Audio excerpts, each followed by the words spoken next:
All right, listen to this, Steve. In the private sector, paid sick days are something you use only if you need them. And if you're lucky enough to stay healthy, you don't get to collect them. But that's not the case if you work in the public sector in New Jersey. There, public school teachers actually get paid out for unused sick days. And that's something that's costing taxpayers more than $825 million a year. The accumulated liability right now in the state for these paid sick days is $825 million.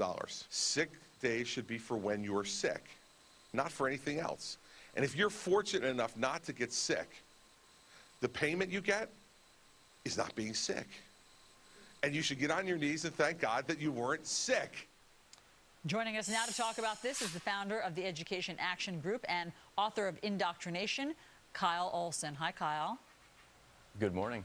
Why would teachers get paid if they just are healthy and don't take their sick days?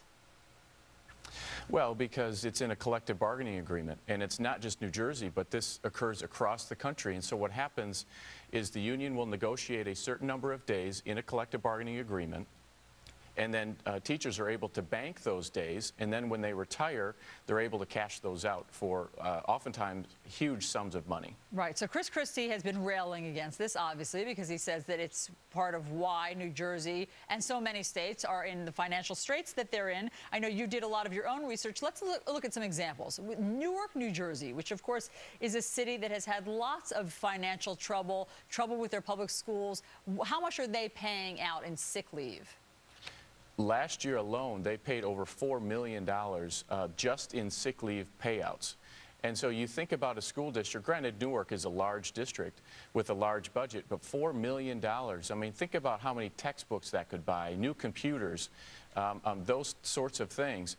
But instead of putting the resources towards children, they're putting the resources towards the adults. And the question that I always ask is this going to improve student learning and student achievement? And if the answer is no, then they shouldn't be writing that check. By the way, the average worker in New Jersey is entitled to, meaning at the schools, public workers, between 10 and 15 sick days a year. That's a lot.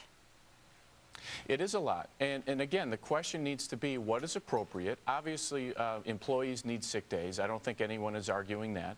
But the question is, when you're looking at budgets being cut, teachers being laid off, all of those sorts of things, what is the most appropriate, efficient use of resources? And this clearly is not one. And see, you're saying let's just be reasonable. I mean, let's just look at how many days people generally need for sick days. And how about what they do in the private sector usually, which is if you don't use your 3 days or your 5 days, they expire. You don't get to bank them and keep stockpiling them year after year until they add up to tens of thousands of dollars when you retire. That's right. And that's where I think there's a disconnect between the private sector and the public sector. And so we, as the private sector, need to hold the public sector accountable and say this is not appropriate.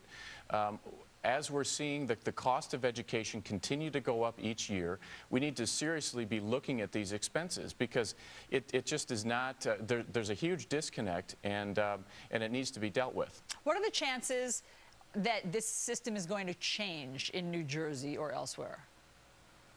Well, I think if you look at the political makeup of New Jersey, obviously you have Christie who is taking the lead there, but you have a legislature which sees things differently.